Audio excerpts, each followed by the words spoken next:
The light through the blinds painted stripes across Mason's face. The entire dorm room felt suspended in the lazy quiet of a Saturday morning, except for the low, steady hum of my laptop's fan. Across the room, in his own bed, Alex was still asleep, a lump under a navy blue comforter. In the stark glow of the screen, the words seemed to pulse with a secret life. I typed carefully, the clicks of the keys barely audible. It was a scene set in the university library, all dusty sunbeams and the smell of old paper. Here, in this constructed world, Mason wasn't my academic rival, the guy who dissected my last essay with surgical, smug precision in front of our entire seminar. Here, he was hesitant. His usual sharp confidence softened into something vulnerable. He was asking a question, his voice, in my mind, a low tremor. The character based on me, Logan, offered a quiet answer. Their fingers brushed against the same heavy textbook. A heavy sigh came from across the room. I froze, my fingers hovering above the keys. Alex shifted, turning over. I slowly exhaled, minimizing the document. It was titled Econ 301 Notes in bold, unassuming letters. A pathetic disguise for the thing that kept me up at night. I had fallen for him on move-in day, a cliché so profound it felt like a personal failure. He'd been arguing with the vending machine, his brow furrowed in frustration, and the late afternoon light had caught the exact shade of his hair. I knew then, with a sinking, exhilarating certainty, that the next 4 years would be a special kind of torture. So I did what I thought I had to. I became his opposition. If I couldn't have him, I could at least have his attention, even if it was the heated, irritated kind. Our debates in political science were legendary. Our competition on the intramural soccer field was borderline hostile. He was real in his dislike. I was performing, a high-wire act of feigned annoyance to hide the sheer, terrifying magnitude of my crush. The performance had consequences. Last week, after a particularly brutal exchange following a failed group project, the chill from him had been arctic. He'd stopped speaking to me entirely, communicating only through glares and the deliberate clatter of his dishes in our small shared kitchenette. The silence was worse than the arguing. So, in the document, I had written an apology. Private, fictional one. Mason's character admitted his own stubbornness. Logan's character offered a truce, a quiet coffee. The scene ended with them studying in companionable silence, shoulders nearly touching. It was innocent, safe, a balm for my own guilt. That night I dreamed. It wasn't a normal dream. It was crystalline, detailed. I was in the library from my story, the one with the tall, narrow windows. Mason was there, wearing the same faded university hoodie he'd had on that afternoon. He looked at me, not with anger, but with a confused, almost wounded expression. Why did you have to tear my argument apart in front of everyone? His voice was quiet, stripped of its usual defensive edge. The words that left my mouth weren't my own. They were the dialogue from my document. You're the one who said we should keep our study partnership a secret, to avoid complications. So I did. Why are you mad now? The logic was dream logic, flawless in its absurdity. A study partnership? We could barely share a refrigerator. But in the dream, it felt real.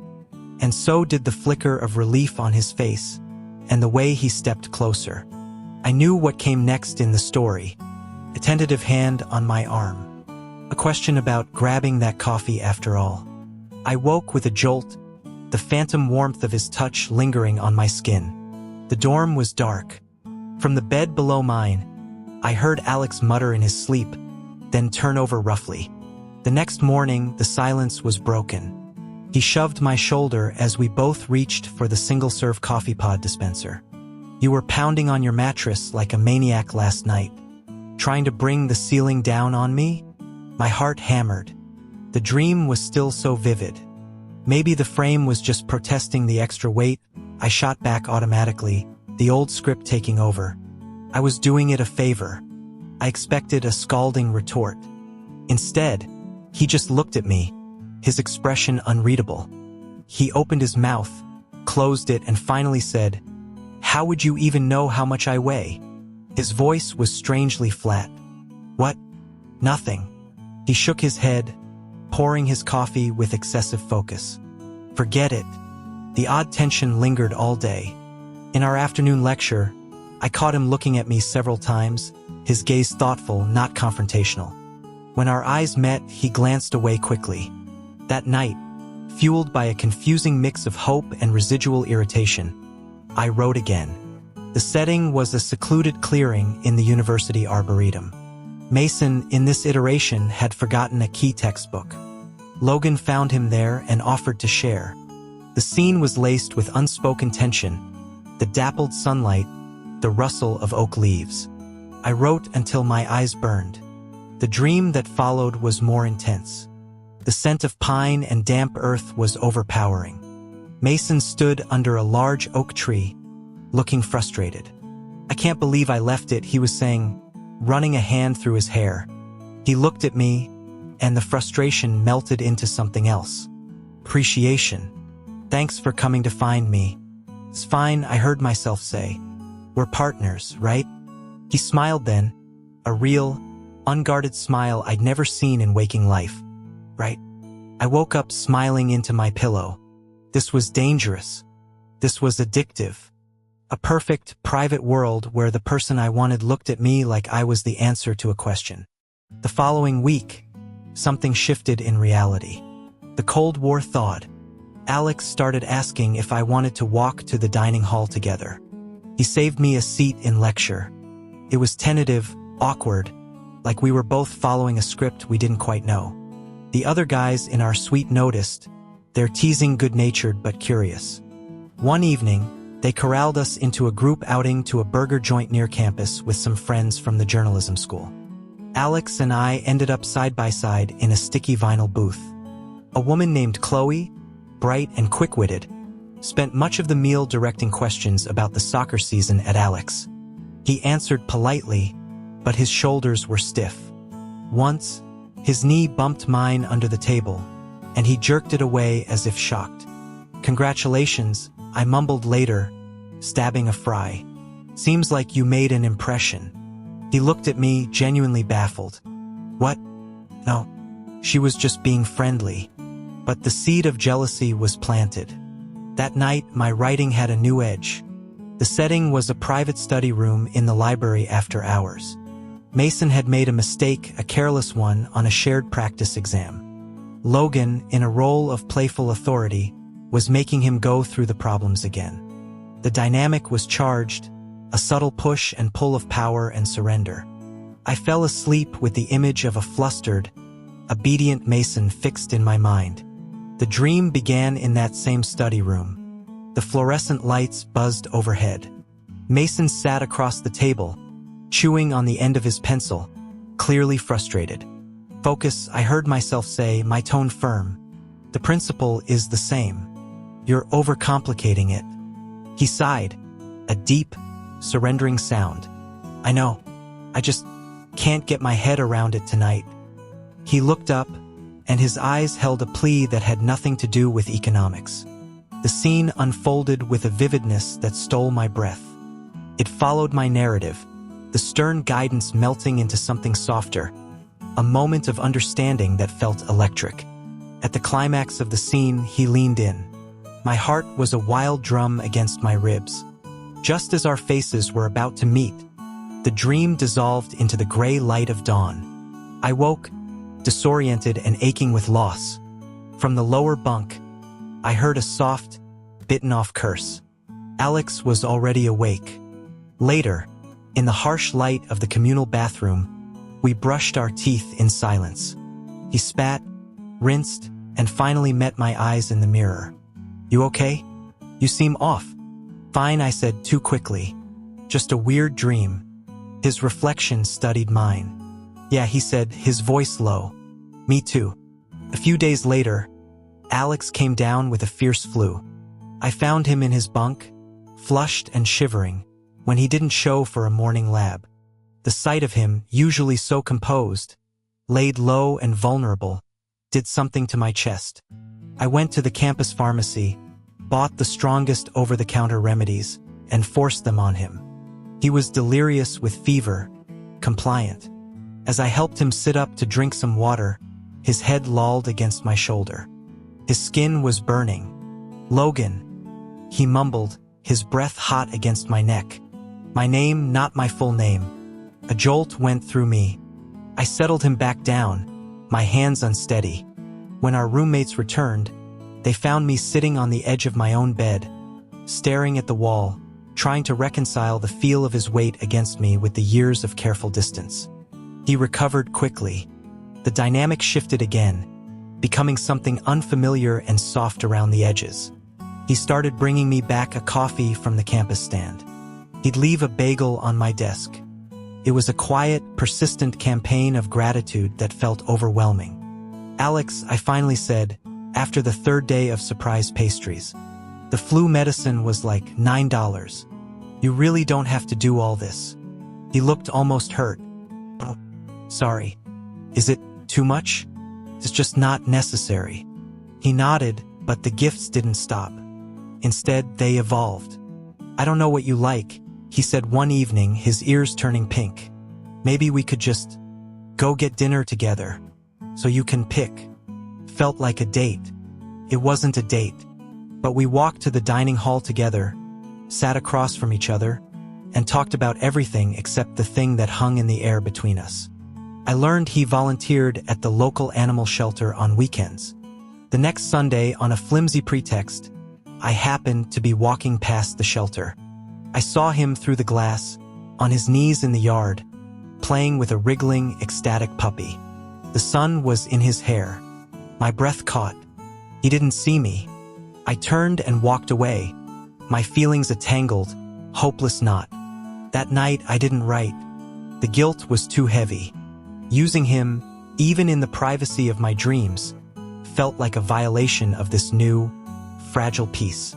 I went to bed early. Alex noticed. "Turning in already?" he asked from his desk. "No late-night typing?" "Not tonight," I said, pulling the covers up. The silence that followed felt charged. "Okay," he said softly. "Sleep well, Logan." I did not sleep well. The absence of the dream felt like a loss. The next week, I saw him talking with Chloe again outside the science building. They were laughing. The old, familiar ache returned, sharp and acidic. That was reality. This was just a confusing detour. I decided it was time to stop, to end the fantasy for good.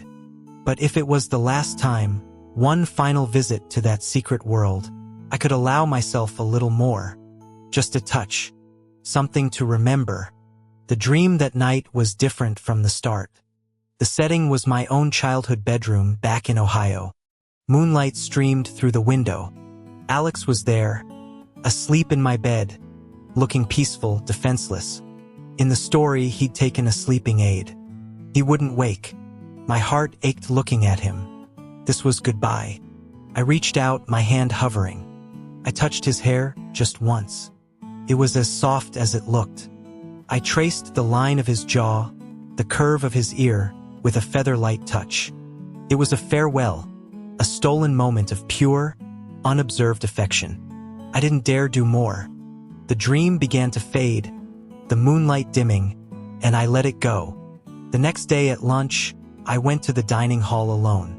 I was halfway through a tasteless salad when he slid into the seat opposite me, slightly out of breath. "You just left," he said. I kept my voice carefully neutral. "I saw you with Chloe. Figured you'd want some space. It's fine." His face went through a series of rapid changes. Confusion, dawning understanding, then something like panic. "Logan, no. I'm not interested in Chloe." He took a deep breath, his knuckles white where he gripped the edge of the table. "I'm not interested in women." The noise of the cafeteria, the clatter of trays, the burst of laughter from a nearby table, seemed to recede into a dull roar. I just stared at him. He leaned forward, his voice low and urgent. "I didn't know. Not for sure. But lately, I've been having these dreams. Really vivid ones. And in them, it's It's always a guy. And it's always you." He looked terrified and exhilarated all at once. "It's been making me rethink everything." The pieces crashed together in my mind. The shared looks, his sudden curiosity, the way he'd been dreaming too. It wasn't a coincidence. Couldn't be. A wild, impossible hope surged in my chest, tempered immediately by a wave of sheer terror. He knew. He had to know. That night, trembling, I opened the document one last time. I wrote a simple scene. An office. 2 people. A conversation with all the cards on the table. The dream enveloped me. I was sitting in a leather chair in a corner office with a view of a city skyline. The door opened. Alex walked in. He was wearing a crisp, tailored suit, and it suited him in a way that made my throat tight. He placed a file on the desk, then didn't move back. He leaned in, his voice a low murmur near my ear. "The quarterly reports, Logan. They need your signature." I pushed him back gently, just enough to see his face. The playfulness was there, but underneath it, a profound seriousness. "Alex," I said, the words heavy in the quiet room. "Is it you? Really you?" He stopped. The charming facade faded, leaving behind the guy I knew from the dorm, the one who fed shelter puppies and got flustered when he was grateful. He nodded slowly. "It's me." The confession tumbled out of him then. He'd borrowed my laptop once to check a file for a joint project. The document had been open. He'd seen it. He'd read it. He described his shock, his confusion, and then the slow, dawning realization that the scenarios, the emotions, didn't repel him. They resonated. They unlocked something. I was mortified. I wanted the dream floor to swallow me whole. But beneath the shame, a fierce, defiant joy was breaking through. He knew, and he was here. So all this time, I began. All this time, he finished, his gaze steady. "It wasn't just you." The dream began to waver, the skyline outside the window blurring. But he reached for me, his hand solid and warm around my wrist. "Don't go," he murmured, or maybe I just thought he did. I woke to the sound of my own ragged breathing. The curtain around my bed rustled, then was pulled aside. Alex was there, kneeling on the floor beside my bunk, his face level with mine. The early morning light from the window cut across his features, highlighting the intensity in his eyes. There was no confusion in them now, only a clear, startling certainty. He looked at me, his gaze tracing my face, lingering on my mouth, and a slow, understanding smile touched his lips. "Just dreaming about it seems kind of pointless, doesn't it?" His hand found mine where it lay on the blanket. His fingers laced through mine, his grip firm and real.